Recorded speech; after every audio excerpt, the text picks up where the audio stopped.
बिस्मिल्लाहिर्रहमानिर्रहीम। अस्सलाम वालेकुम नाज़रीन, आप देख रहे हैं 92.8 विद सादिया अफसाल।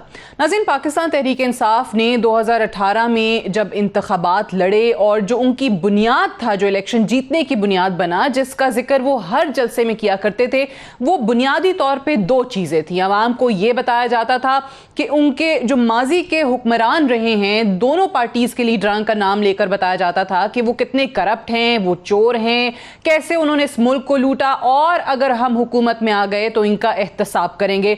और दूसरा ये बताया जाता था कि किस तरीके से इन दोनों हुकूमतों ने, इन दोनों जमातों ने इदारों को तबाह किया, मईशत को तबाह किया, और हम जब इक़्तिदार में आएंगे तो मईशत भी तेज़ी से तरक्की करेगी, जो हमारे कर्जे हैं वो भी हम उतारेंगे और हर इदारे को ठीक भी करेंगे। आज जिस चीज़ का क्रेडिट लिया जा रहा है, आज जिस तरीके से एक अमरीकी रेटिंग एजेंसी ने पाकिस्तान की मईशत की जो सूरत हाल है उसको बेहतर करार दिया, पहले मोडीज़ की तरफ से और फिच की तरफ से यही बात कही गई, और अब एक और अमरीकी रेटिंग एजेंसी S&P ने भी पाकिस्तान की मईशत की सूरत हाल को बेहतर करार दे दिया है। आज हुकूमत इस चीज़ का क्रेडिट ले रही है। दूसरी तरफ जिसका जिक्र बहुत ज़्यादा वज़ीर आज़म साहब करते हैं, वो कोरोना के हवाले से जो उनकी हुकूमत के इक़दामात हैं उसका क्रेडिट लेते हैं। और आज आलमी इदारा सेहत ने भी इस हवाले से पाकिस्तान को खराज तहसीन पेश किया है। ये भी कहा है कि लॉकडाउन में बेरोज़गार अफराद को कमाने का मौका भी दिया पाकिस्तान की हुकूमत ने। आज जहाँ पर हुकूमत इन दो चीज़ों का क्रेडिट ले रही थी, वहीं पर जो एहतसाब का नारा था उस पर अगर कहीं पर पार्टी के अंदर लोगों को लगता है कि कॉम्प्रोमाइज़ हुआ, या नवाज शरीफ साहब के लंदन चले जाने के बाद हमारी PTI की जो साख है या हुकूमत की साख है उसको धचका लगा, तो शायद उसकी रिकवरी की जानिब एक सफ़र जो है वो शुरू करने की कोशिश की गई है आज PTI की तरफ से, ये कहकर कि हम नवाज शरीफ साहब को वापस लेकर आएंगे, जो बन सका वो करेंगे। ये भी कल वज़ीर आज़म साहब की ज़ेर सदारत एक इजलास के अंदर फैसला किया गया कि जो रिपोर्ट्स हैं उनकी तहकीकात भी कराई जाएंगी, क्योंकि हुकूमत में ख़ुद वज़रा ये मानते हैं, बहुत सारे ऐसे लोग हैं जिनका ये मानना है कि नवाज शरीफ साहब की जो रिपोर्ट्स प्रेजेंट की गई हुकूमत को या वज़ीर आज़म को वो जाली थी। तो क्या हुकूमत के अपने लोग मुलव्वस थे इस तमाम तर मामले के अंदर? क्योंकि बहुत सारे पंजाब के ऐसे वज़रा हैं जो आकर प्रेस कॉन्फ्रेंसेस करते थे। डॉक्टर यास्मीन राशिद साहिबा हमें बताती थी, शौकत खानम के अपने डॉक्टर्स जो हैं वो आकर बताते थे कि नवाज शरीफ साहब बीमार हैं। इन तमाम चीज़ों के हवाले से बात करेंगे आज के प्रोग्राम में। ब्रेक लेंगे, ब्रेक से वापस आकर मेहमानों का आपसे तारुफ करवाएंगे और गुफ्तगू का बाकायदा आगाज़ करेंगे। Stay tuned.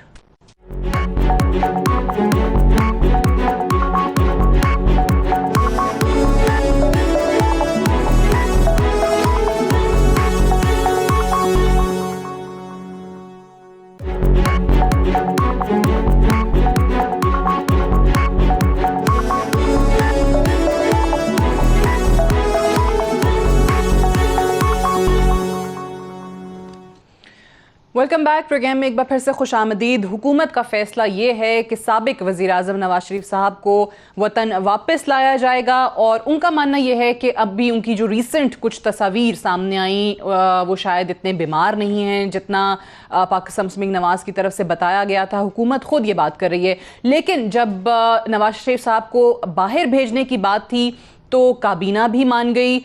वज़ीर आज़म साहब ने ख़ुद कहा कि मेरे सामने रिपोर्ट्स ऐसी रखी गई थी कि मुझे रहम आ गया था। उस वक्त क्यों ये बात नहीं की गई? पूरी काबीना जो थी सिवाय दो लोगों के यकजुबान होकर ये कह रही थी कि नवाज शरीफ साहब को बाहर भेज देना चाहिए। और दिलचस्प बात यह है कि आज वो वज़रा जो उस वक्त उनके बाहर जाने की हिमायत कर रहे थे, आज उनकी बीमारी पर शक करते हुए प्रेस कॉन्फ्रेंसेस कर रहे हैं। दो वफाकी वज़रा फवाद चौधरी साहब और फैसल वावडा साहब की तरफ से उस वक्त मुखालफत की गई थी नवाज शरीफ साहब को बाहर भेजने की। तो इसी पे बात करेंगे। फ़ारूक हबीब साहब हमारे साथ मौजूद हैं, MNA हैं पाकिस्तान तहरीक इंसाफ के। चौधरी मंजूर अहमद साहब मौजूद हैं, सीनियर रहनुमा पाकिस्तान पीपल्स पार्टी। अताउल्लाह तारड़ साहब हमारे साथ मौजूद हैं, डिप्टी सेक्रेटरी जनरल हैं पाकिस्तान मुस्लिम नवाज के। और सेनेटर अनवारुल हक काकर साहब हमारे साथ मौजूद हैं बलूचिस्तान अवामी पार्टी से। बहुत बहुत शुक्रिया आप सबकी तशरीफ़ आवरी का।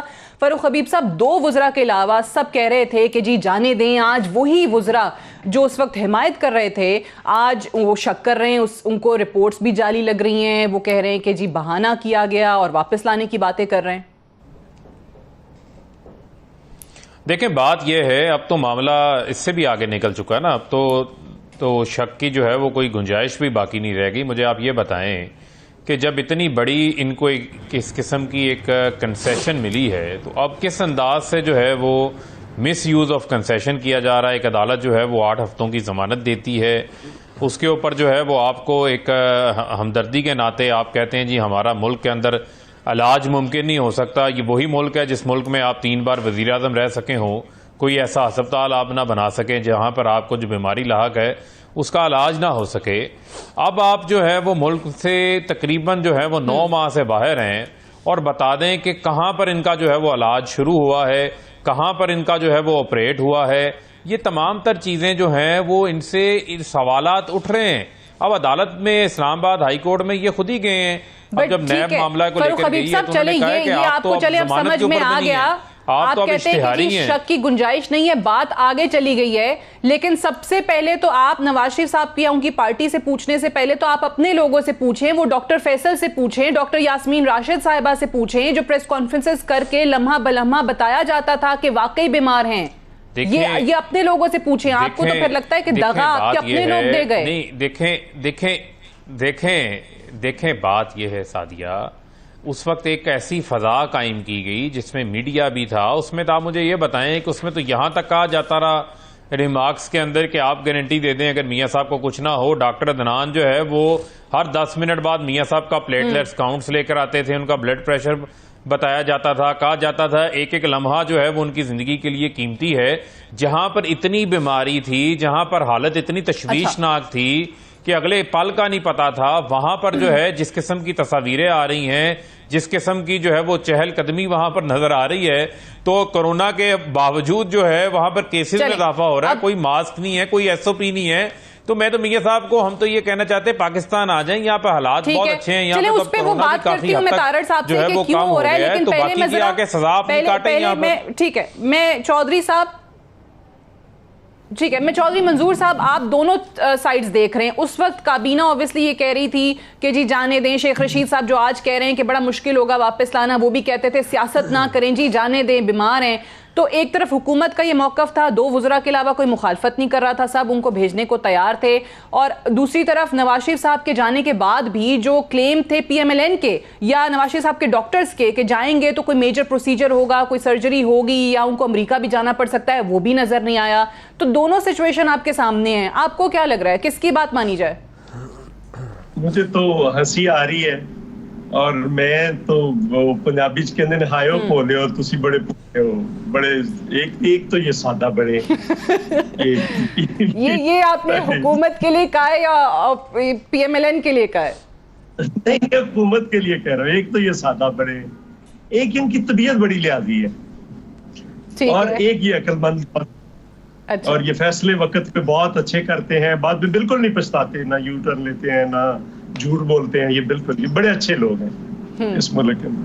अब मुझे ये बताएं, इन्होंने हाथ जोड़कर तो भेजा है, ये ना सारी दुनिया को पता, हाथ जोड़ के भेजा है। तो जब हाथ जोड़कर भेजा है तो अब वो हाथ क्यों उन हाथों से पीट क्यों रहे अपने आप को? छोड़े बस, जो कुछ हो गया ठीक है। हाँ। अब जाने दें, वो बाहर बैठे। ये आप कैसे कह रहे हैं कि हाथ जोड़ के भेजा है? वजीर आजम कहते हैं कि मेरे सामने रिपोर्टें ऐसी रख दी कि जिसमें 150 बीमारियां बता दी गई तो मुझे रहम आ गया। वो कहते हैं मैंने जहाज पे जाते हुए देखा तो पता चला कि ये तो वो नहीं है जो मुझे बताया गया था। तो इसीलिए तो मैं क्या कि इकते भोले बड़े ने, तुझे सादा बड़े ठीक है। पता है, सबको पता है कि इनके तो पल्ले कुछ नहीं है। अच्छा ठीक है, भोलापना जो है और सादगी जो है हुकूमत की, वो इसी मामले में नजर आई और चीजों में नजर नहीं आती। फिर जी क्या कह रहे हैं? मैंने कहा सादगी नवाज शरीफ को बाहर भेजने के मामले में ही नजर आई।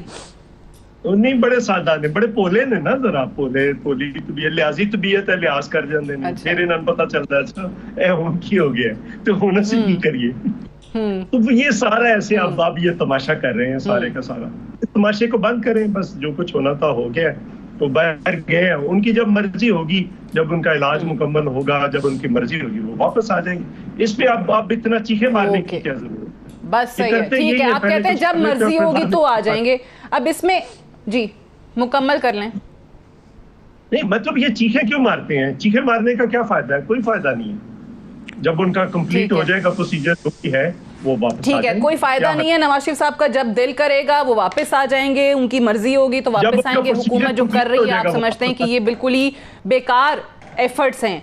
अच्छा, अब काकर साहब एक ओपिनियन आपका, फिर मैं तारर साहब की तरफ जाती हूँ। बहुत सारे लोग ये मानते हैं कि हुकूमत ऑब्वियसली नवाज शरीफ साहब के जाने के बाद जिस तरीके से आप इत्तेहादी भी हैं हुकूमत के, जो स्टैंड सामने आया, खामोश होकर बैठ गए। बहुत सारे लोग जो आज ये मान रहे हैं कि जी पीटीआई के एहतसाब के नारे को धचका लगा, उनको बाहर भेज के, वो उस वक्त खामोश थे। लेकिन आपको नहीं लगता कि कहीं ना कहीं ये बात भी दुरुस्त है कि शायद हुकूमत अपनी परफॉर्मेंस से नजरें हटाने के लिए अकाउंटेबिलिटी के नारे पर आ जाती है और फिर ये नई एक वावेला इस चीज पर करती है कि जी वापस लेकर आएंगे नवाज शरीफ साहब को, कभी सुलेमान शहबाज को, कभी कहते हैं शहबाज शरीफ से पूछेंगे, कभी कुछ करेंगे।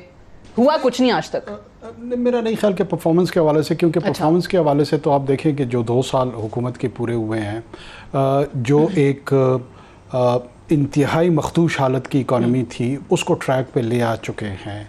जो डायरेक्शन इकोनॉमिक है वो दुरुस्त है। FBR जो कि बैकबोन है किसी भी इकॉनमी के, आप टैक्स कलेक्शन कैसे करते हैं उस पर फोकस्ड मौजूद है। आइडियल सिचुएशन में नहीं पहुंचा है लेकिन प्रोसेस इनिशिएट हो चुका है, स्टार्ट हो चुका है, डायरेक्शन उसकी बिल्कुल दुरुस्त है। टैक्स रिकवरी बेहतर है, फिस्कल डेफिसिट ठीक होता जा रहा है। जो बैलेंस ऑफ पेमेंट थी जिसमें ये एक्सपेक्ट कर रही थी शायद ऑपोजिशन कि बिल्कुल कोलैप्स करेंगे जो ही ये टेक ओवर कर लेंगे, वो नहीं हुआ।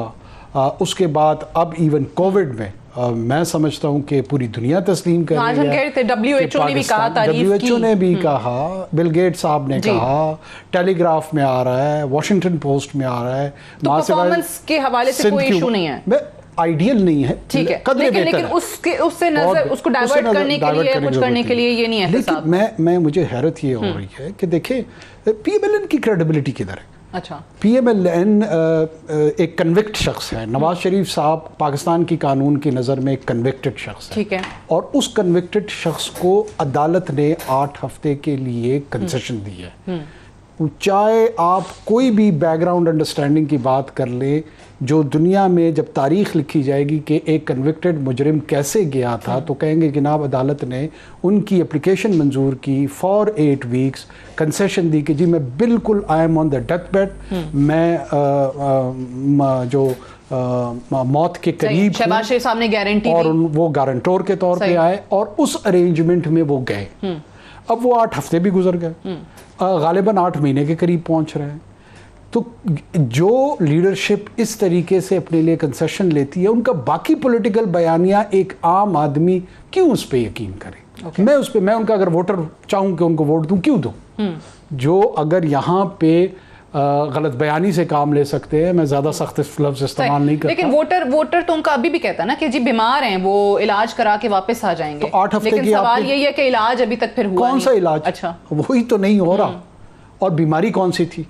और जहाँ तक प्लेटलेट्स की काउंट्स की बात है, देखिए प्लेटलेट्स की काउंट, बहुत सारी मेडिसिन ऐसी हैं, मैं डॉक्टर नहीं हूँ लेकिन इतना मुझे पता है कि अगर आप बहुत सारी ऐसी मेडिसिन लेते हैं उसके साइड इफेक्ट्स में भी जो है प्लेटलेट्स काउंट कम हो जाती है। ठीक है, अच्छा, अब तारिर साहब ये जो बात की जा रही है, पहले तो इसी पे आ जाते हैं कि ऑब्वियसली ये कहा गया प्लेटलेट्स काउंट उनका बताया जाता था डेली बेसिस पे, बल्कि डेली बेसिस पे भी नहीं, कुछ घंटों के बाद प्रेस कॉन्फ्रेंसेज हो रही होती थी, उनके अपने नॉलेज भी बताते थे।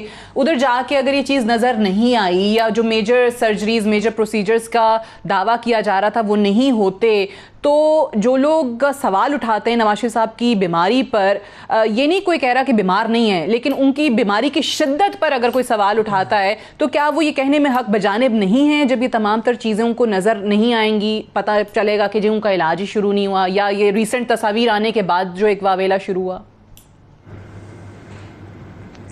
बहुत शुक्रिया सादिया साहिबा। मैं क्योंकि थ्रू आउट जब वो हॉस्पिटल में थे मैं उनके साथ मौजूद रहा और सारी कोर्ट की भी कार्रवाई जो है उसकी भी कोऑर्डिनेशन मेरे जिम्मे थी और मैं उस लीगल टीम का भी हिस्सा था। एक तो मैं वो 8 हफ्ते वाली बात क्लियर कर दूं, कोर्ट ने बिल्कुल 8 हफ्ते नहीं कहा था, उन्होंने कहा था 8 हफ्ते या जब वो सेहतयाब हो जाएं और उनके डॉक्टर्स उनको फिट डिक्लेयर कर दें वापस आने के लिए। तो और का अंग्रेजी में और या का उर्दू के अंदर लफ्ज इस्तेमाल किया गया था। एक तो ये फैक्चुअल पॉइंट था मेरा, था कि ऑन एयर है तो मैं इसको करेक्ट कर दूं, number 1। Number 2, chief justice of Pakistan Asif Saeed Khosa sahab की एक स्टेटमेंट ऑन रिकॉर्ड है जिसमें उन्होंने फरमाया था कि इजाजत हुकूमत ने दी, मोडेलिटीज जो हैं वो अदलिया ने तय की। Let's be clear on that कि ये अदालती हुक्मनामा जरूर था मगर इजाजत थी हुकूमत की जो कि मशरूत थी, और उसकी मोडेलिटीज और उसका वे फॉरवर्ड अदलिया ने तय कर दिया। एक तो ये बात हो गई।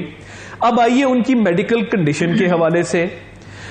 वजीर आजम इमरान खान साहब को जब तरस आया तो उस वक्त यास्मीन राशिद साहिबा एक तरफ, पूरा प्रोफेशनल्स का 20-21 अफराद का मेडिकल बोर्ड एक तरफ, उस वक्त के CEO शौकत खानम और इस वक्त के मुआवने खसूसी सेहत डॉक्टर फैसल सुल्तान जो मेरी मौजूदगी में साबिक वजीर आजम नवाज शरीफ को मिले और उनकी हालत की संगीनी के हवाले से मेरी मौजूदगी में उनको ब्रीफ किया, वो एक तरफ।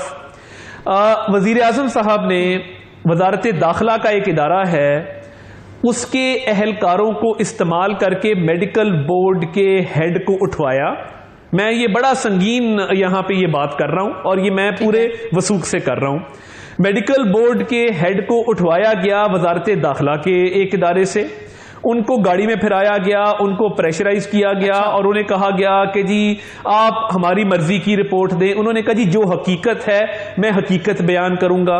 उस वजारत दाखिला की रिपोर्ट के तहत उन्होंने मेडिकल रिपोर्ट पे रिलाई नहीं किया। पहले उन्होंने जब काबीना की मीटिंग में कहा कि मेरे अपने जराए ने मुझे बताया है कि वो वाकई ही बीमार हैं, और ये काबीना में उन्होंने कहा, वो ऑन रिकॉर्ड है, वो भी आप देख लीजिएगा। आप बड़ा इल्जाम लगा रहे हैं तारिक साहब, आप कह रहे हैं कि हुकूमत के इदारे, वजारत दाखिला के एक इदारे ने उस टाइम के मेडिकल बोर्ड के हेड को उठाकर कहा कि हमारी मर्जी की नवाज शरीफ साहब की मेडिकल रिपोर्ट दें।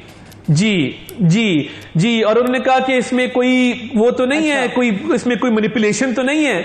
उनको बड़ा जदोकोब किया गया। उसके बाद एक सोर्स रिपोर्ट जनरेट की गई वजारत दाखिला की तरफ से, जो वजीर आजम को गई, जब उन्होंने कहा कि जी वो मेरे जराए ने बताया है कि वो वाकई ही बीमार हैं।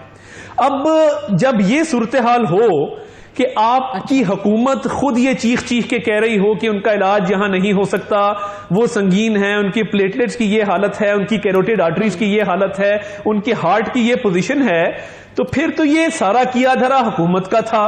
फिर तो वजारत दाखिला के अहलकारों के खिलाफ भी कार्रवाई करें, फैसल सुल्तान को भी ओहदे से हटाएं, यास्मीन राशिद के खिलाफ भी कार्रवाई करें। कौन सी मर्जी की रिपोर्ट चाहते थे? क्योंकि रिपोर्ट्स तो सारी वो आई जो नवाज शरीफ साहब को बीमार दिखा रही हैं। वो तो बता रहे हैं हुकूमत के अपने बोर्ड से साहब के खुद का मेडिकल बोर्ड ने बीमार हैं। जी, मेडिकल बोर्ड के हेड ने उनको कहा कि जनाब मैं जो हकीकत है, जो जेन्युइन रिपोर्ट है वो दूंगा। मकसद ये था कि इत्माम हुज्जत करना चाहते थे कि इसको जरा थोड़ा प्रेशराइज करके हम देख लें कि शायद कहीं मैनिपुलेशन तो नहीं है। तो वजीर आजम ने खुद इस पे तस्दीक की और काबीना को बताया कि मेरे जराए ने भी बताया है वो वाकई बीमार हैं। अब अगर एक शख्स चहलकदमी करता है, हमने कब कहा वो कोमे में है, हमने कब कहा वो चलने फिरने से कासिर है? अभी 28 जुलाई की डेट नोट कीजिएगा।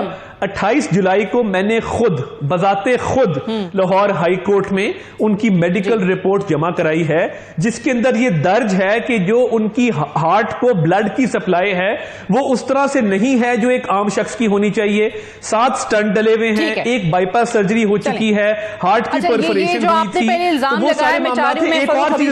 पहले जवाब जरूर दे दें। एक बात मेरे क्योंकि नवाज शरीफ साहब की तरफ से एक अपील गई है ना अल-अज़ीज़िया रेफरेंस वाली, उस पर भी मैंने आपसे तारिक साहब पूछना है, लेकिन फरूख हबीब साहब पहले जरा रिस्पॉन्ड कर दीजिएगा। वो तो कह रहे हैं कि आप लोगों ने प्रेशर जरूर डालने की कोशिश की, वो तो डॉक्टर साहब नहीं माने, उनको तो उठा लिया गया कि जी हमारी मर्जी की रिपोर्ट दें। ये तारिक साहब ने इल्जाम लगाया। देखें बात यह है, ये तमाम चीज़ें जो है ना अब सब आफ्टर थॉट्स हैं, ये तोते मैना की कहानी है। मुझे आप ये बताएं कि ज़दोकोब किया होता तो फिर तो हम अपनी मर्जी की रिपोर्ट ले लेते। एक तरफ तो इनका तरीक़ाकार है ना, ये तो ब्रीफ केस देते हैं, ब्रीफ केस से ना को माने तो उसकी वीडियो बना लेते हैं, वीडियो ना माने तो फिर उसको जो है वो रास्ते से हटा देते हैं। ये तो तमाम तरीक़ाकार जो है ना वो इनके मौजूद हैं। लेकिन हम तो ये समझते हैं कि अगर रिपोर्टों के अंदर इन्होंने रद्दबदल किया है, तो मैं तो आज की बात कर रहा हूँ ना, आज 9 माह गुजर गए हैं, हम पुरानी लकीर को बैठ के पीट रहे हैं। वो डॉक्टर अदनान आज हमें कहीं नजर नहीं आ रहे, वो आज कहीं कहाँ पर हैं, वो कोई रिपोर्ट सामने नजर नहीं आती, कोई प्लेटलेट। सर पहले तो आप अपने डॉक्टर फैसल से पूछे ना, सबसे पहले तो आप डॉक्टर यास्मीन राशिद से पूछे ना। एक मिनट सादिया बात सुने। डॉक्टर अदनान तो बाद में आएंगे ना, वो तो उनके डॉक्टर हैं, उन पे तो आपको एतमाद ही नहीं है, पहले तो अपने लोगों से पूछें। सादिया एक मिनट देखें, जब भी किसी को किसी भी शख्स को कोई बीमारी की शिकायत होती है, उसकी रिपोर्ट्स करवाई जाती हैं उसकी बीमारी की तशखीस के पहले। वो रिपोर्ट्स इन्होंने मैनेज की है निचली सतह के ऊपर, और डॉक्टर तो उन रिपोर्ट्स को देखेगा ना। को मियाँ साहब की जो ज़ाहरी कंडीशन है या कोई अंदर घुस के कोई आज तक कोई ऐसी चीज तो नहीं आई कि बाहर सामने फिजिशियन बैठ के बता दे कि इसको ये बीमारी है। देखें रिपोर्ट्स के ऊपर बात, देखें फिर मैं आपको कह रहा हूँ सादिया एक मिनट फिर मैं आपको कह रहा हूँ उन रिपोर्ट्स की बुनियाद के ऊपर वो फैसला हुआ, फिर अदालत ने इनको पाबंद बनाया था कि 8 हफ्तों के बाद आपने हुकूमत से रजू करना है। पंजाब हुकूमत के पास ये अपनी रिपोर्ट्स लेकर गए, पंजाब हुकूमत ने दोबारा एक मेडिकल बोर्ड बनाया, उस मेडिकल बोर्ड ने इनको वाज़ेह कैटेगोरिकली कहा। सुन ले अभी मुझे बताएं अभी कैसे लेकर आएंगे उनको। हुकूमत के पास क्या गए? तो कह दिया एक मिनट ये बड़ा इंपॉर्टेंट सवाल सुन लीजिएगा। जी फरमाइए, मुकम्मल करें।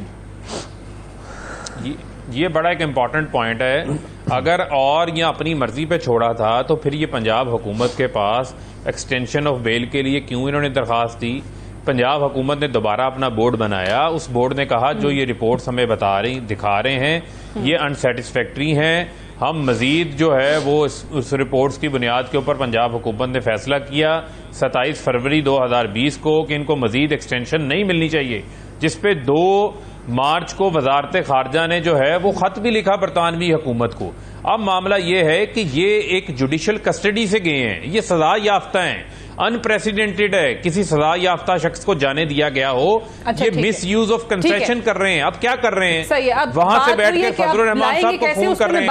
आप तो एक मिनट एक शख्स सादिया, मैं चौधरी मंजूर अहमद साहब की तरफ जाने की इजाजत दे दें मुझे। एक शख्स जो है वो बीमार है, इलाज करवाने गया है, वो वहां पे बैठ के एपीसीज करवा रहा है, वो वहां पर बैठ के कह रहा है मुल्क के अंदर जो है वो धरने करवाए जाएं। अच्छा ठीक है, अब ये मैं सवाल चौधरी साहब से करने लगी थी कि चौधरी साहब अब नवाज शरीफ साहब की वापसी के लिए ये जो भी कहते हैं, क्योंकि आज वजीर इत्तलात फॉरेन ऑफिस की बात भी कर रहे थे कि हम दफ्तर खारजा को कहेंगे, फिर वो शहजाद अकबर साहब ने कहा कि हम नाब से कहेंगे कि वो उनको लेकर आए, नाब ने हैंड्स अप कर दिए, नाब ने कहा कि भाई हमारा तो कोई इसमें अमल दखल है ही नहीं, ये तो अदालत के फैसले पर हुकूमत ने फैसला किया था तो हुकूमत करे, हम तो नहीं कर सकते। वो गए हैं, अलबत्ता वो तोशा खाना रेफरेंस में एक और केस में उनको वापस लाना चाहते हैं, लेकिन अब आप लोगों को भी कन्विंस करना चाहिए कि नवाज शरीफ साहब अगर थोड़ा बेहतर हैं तो फिर वो आ जाएं वापस, ताकि आप लोगों की भी ये एपीसी वगैरह हो जाए जो शहबाज शरीफ साहब की मौजूदगी में तो हो नहीं पा रही। ये फजूल बहस है और इस पे ये तवज्जो हटाने के लिए इन्होंने ये लेकर आए हैं, डाइवर्जन लगाना, ये हर अहम मोड़ पे कोई ना कोई डाइवर्जन लगाते हैं वो लगाते हैं। लेकिन मैं इनका जो करप्शन का नैरेटिव, अच्छा अभी किस चीज से नजर हटा रहे हैं ये?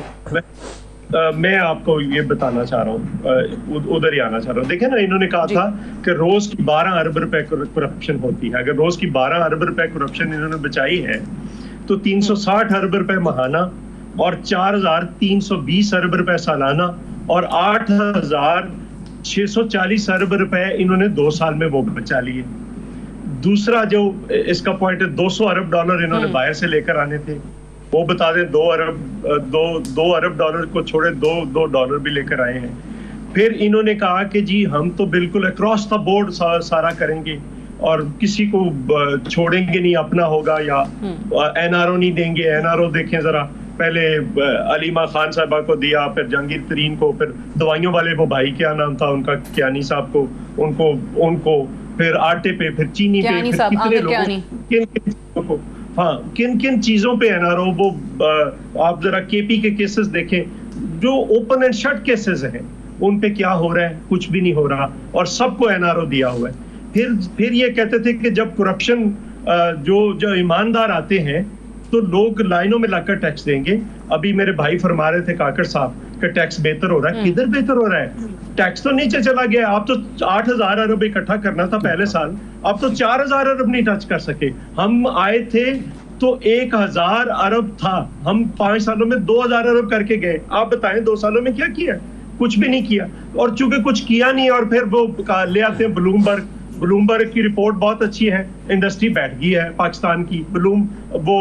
मोडीज की बहुत अच्छी रिपोर्ट है, आपकी ज़राअत तबाह होगी है। आप टेलीग्राफ बहुत अच्छा लिख रहा है, सर्विसेज बिल्कुल। यानी इन रिपोर्ट्स पे ना जाएं, वो फिच ने भी आज एसएनडीपी ने भी कहा बता दें, इस पे ना जाए, रिपोर्ट्स पे ना जाएं। सादिया कोई एक चीज बता दें कि ये चीज हमने बेहतर की है। ये इस पे लेते हैं जी, स्मार्ट लॉकडाउन किया था, तो सिंध ने तो अगले लॉकडाउन किया था। कश्मीर में तो आपकी हुकूमत नहीं थी, वहां पे तो बहुत बुरा लॉकडाउन था। जीबी में आपके वहां पे कौन सा लॉकडाउन था? उसका बिहेवियर है, ये बिल्कुल लोगों की दुआएं हैं सबकी कि उसका बिहेवियर चेंज हुआ है, तो सारे पाकिस्तान में चेंज हुआ है। ये जहां पे स्मार्ट लॉकडाउन था वहां पे चेंज नहीं हुआ। सो ये किस चीज की ये क्रेडिट लेते हैं? ये हुकूमत ने हर चीज तबाह। महंगाई को जरा देख लें, ये कहते थे कि जब महंगाई हो रही हो तो आप समझे वजीर आजम चोर है, तो इस वक्त महंगाई से तो लोग तंग है। आप कोई सर्वे उठाकर देख लें, लोगों का नंबर 1 मसला महंगाई है। आप देख लें क्या क्या चीजें हैं, क्या क्या हालत हो गई है लोगों की। लोगों के पास खाने को कुछ नहीं है, और ये बैठकर यहाँ पे पता नहीं क्या क्या कहानियां, ये लोगों से, इन कहानियों से, ब्लूमबर्ग की रिपोर्ट से। काकर साहब कह रहे हैं मैं बताता हूँ कि क्या चीजें बेहतर हुई हैं, और टैक्स कलेक्शन का भी वो कह रहे हैं जवाब देंगे। अगर इजाजत दें, एक ब्रेक के लिए मुझे कहा जा रहा है, ब्रेक से वापस आके मैं फिर तफसीलन आपसे जवाब लेती हूँ। Right after this short break, stay tuned.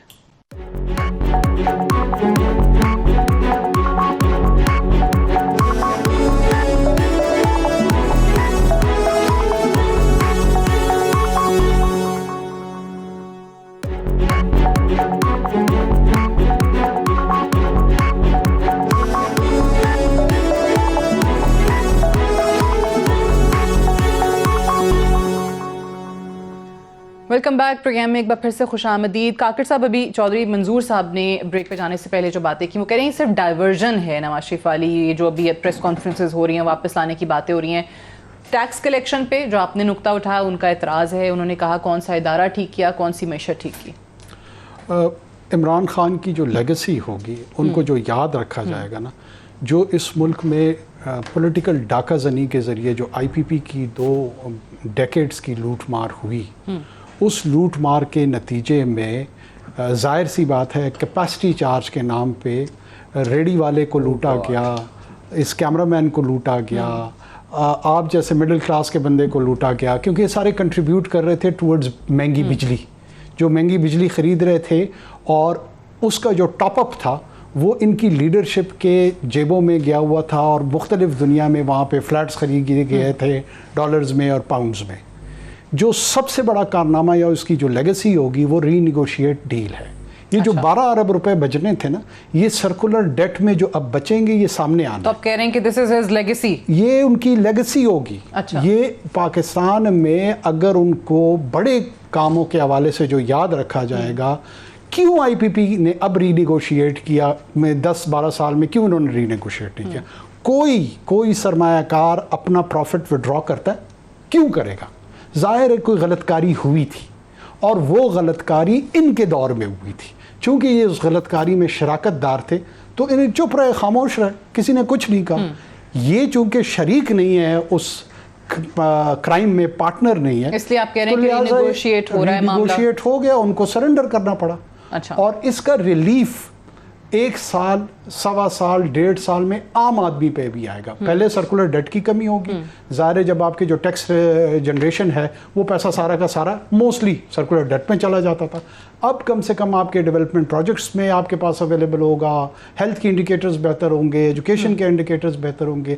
देखें, डॉक्यूमेंटेशन ऑफ इकॉनमी न करने का जो जुर्म है वो 1971 जब सानिया बांग्लादेश हुआ, उसके बाद से अभी तक किसी हुकूमत ने करने की कोशिश नहीं की। यहाँ पे संजीदगी से जो नॉन डॉक्यूमेंटेड इकॉनमी है उसको डॉक्यूमेंट करने के बारे में कई इकदाम हुए हैं। FBR का प्रायोरिटी है, प्राइम मिनिस्टर की फोकस रहा है। उन पे तनकीद होती है कि जी 5 FBR के चेयरमैन चेंज किए। जब आपकी किसी चीज़ में दिलचस्पी होती है, वो इंप्रूव नहीं होती है, तब अच्छा, तो आप कह रहे हैं कि ये गलत चीज़ नहीं है, ये सही। लेकिन वो कह रहे हैं टैक्स कलेक्शन वो नहीं है जो बताया जा रहा है, जो क्लेम किया गया था। कोई क्लेम नहीं किया जा रहा, जो टारगेट है वो अभी भी अचीव नहीं हुआ। हम तो ये कह रहे हैं कि जो स्ट्रक्चरल फ्लॉज थी कभी आपने सोचा कि इन्होंने एफबीआर का चेयरमैन चेंज किया? प्रायोरिटी नहीं थी ना, इंटरेस्ट नहीं। तो आप कह रहे हैं इदारे ठीक करने की कोशिश कर रहे हैं, रिस्ट्रक्चरिंग कर। अच्छा, अब ये एक चीज तारिर साहब मुझे बताइएगा कि अभी नैब ने जिस तरह से कहा है, जो पहले बात हो रही थी कि हुकूमत का फैसला है, उन्होंने बाहर भेजा, इसमें हम तो कुछ नहीं कर सकते। अब आपकी नवाज शरीफ साहब की जो अपील है अल अजीज़िया रेफरेंस में, वो भी है, यकम को उसकी भी हेयरिंग है, वो भी मंजूर कर ली गई समाअत के लिए।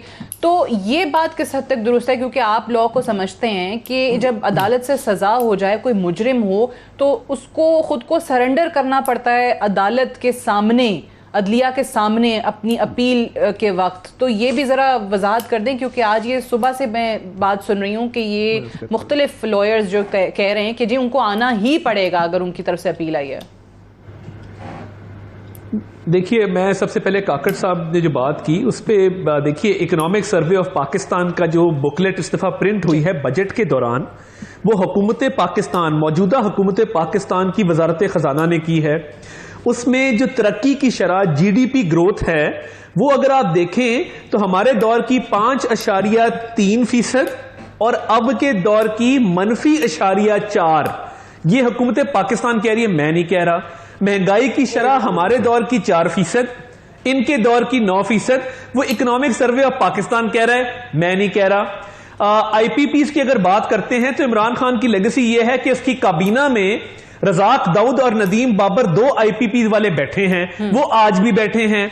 उसके बावजूद अगर आप हमारे दौर के प्रोजेक्ट्स देखें, जो पब्लिक सेक्टर प्रोजेक्ट्स लगे, मेजॉरिटी पब्लिक सेक्टर प्रोजेक्ट्स लगे, उनका नेपरा टैरिफ कंपेयर कर ले एप्पल टू एप्पल, $9.5 लाख पर मेगावाट माजी का और $4.5 लाख फी मेगावाट हमारे दौर का। तो ये फैक्ट्स एंड फिगर्स पे अगर आप बहस करना चाहते हैं तो आईपीपीज पे भी कहने को बहुत कुछ है। तो रजाक दाऊद साहब और नदीम बाबर साहब को घर जाना चाहिए। फिर ये तो उन्होंने बड़ा घपला किया है और उनको साथ बिठाया हुआ है, वो पॉलिसी मेकिंग भी कर रहे हैं। अब जो आपने बात की, देखिए, जब अपील का प्रोसेस हाई कोर्ट में होता है तो तब मुलजिम का वहां या मुजरिम का वहां हाजिर होना जरूरी नहीं होता।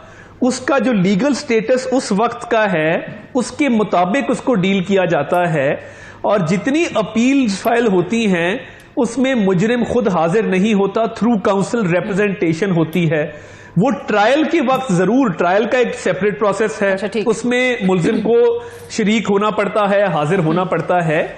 बट हैविंग सेड दैट, हमारे पास एक रेमेडी अभी इस्लामाबाद हाई कोर्ट की मौजूद है, हम वो अवेल कर सकते हैं। वो जो पंजाब हुकूमत को डायरेक्शन गई थी उसमें ये दर्ज था कि अगर आप अग्रीव्ड होंगे तो आप इस्लामाबाद हाई कोर्ट से रुजू करके रिलीफ ले सकते हैं। मगर ये सारी जो नवाज शरीफ फोबिया है, ये असल इशू से तवज्जो हटाने की कोशिश है।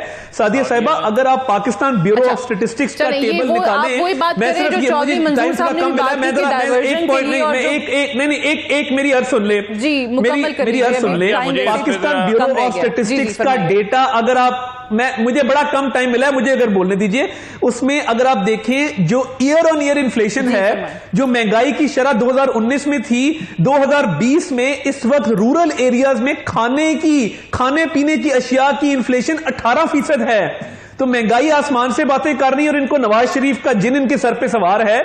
तो ये मैं समझने से कासिर हूं कि इसका पॉलिसी मेकिंग से क्या ताल्लुक है। कोई विजन नहीं, कोई रिलीफ नहीं अवाम के लिए, और यहां पे नवाज शरीफ।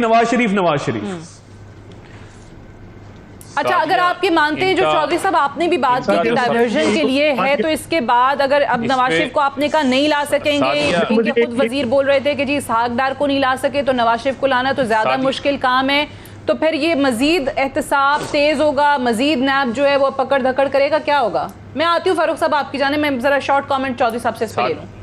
देखिए, नैब तो पहले ही पार्टीजन है, नैब न्याजी गठजोड़। अगर प्राइम मिनिस्टर ने कहा कि मैंने चीफ मिनिस्टर का पता करवा लिया आईबी से, तो वो बेकसूर है, तो उसका मतलब क्या हुआ कि ये तो सारे बेकसूर हैं, चूंकि आईबी बताती है और आईबी के कहने पे केसेस होते हैं, और आईबी के कहने पे अगर लोग गिरफ्तार होते हैं तो वो लोग कर लें, सारे हमें सबको कर लें, इससे क्या फर्क पड़ेगा? ये इनकी बारी भी आनी है और ये जो लॉ बना रहे हैं इनमें भी इन्होंने जाना है। ठीक है, तो आप कह रहे हैं पहले ही अपनी कार्रवाइयां कर रहा है, मजीद कर ले, कोई फर्क नहीं पड़ेगा। सर मुख्तसरन one liner please, sir time खत्म हो रहा है जी। सिर्फ वन लाइनर में मुझे वन लाइनर कहते हैं कि ये डाकाजनी थी तो 6-7 सेंट पे की, और इनके महबूब कायद जो मुशर्रफ थे उसने 14 सेंट पे की। जो डाकाजनी नहीं है $100 पे अच्छा, और एक ठीक वो है। $50 पे। हम बिजली $8 में दे रहे थे, ये $40 पर सादिया, बैरल तेल इनका- पे, ये $20 कैमरा जूम हम करते 100 हैं। से हम $100 Got your point. जी फारूक साहब, इनकी क्विकली सादिया, सर, इनकी मुख्तसरन।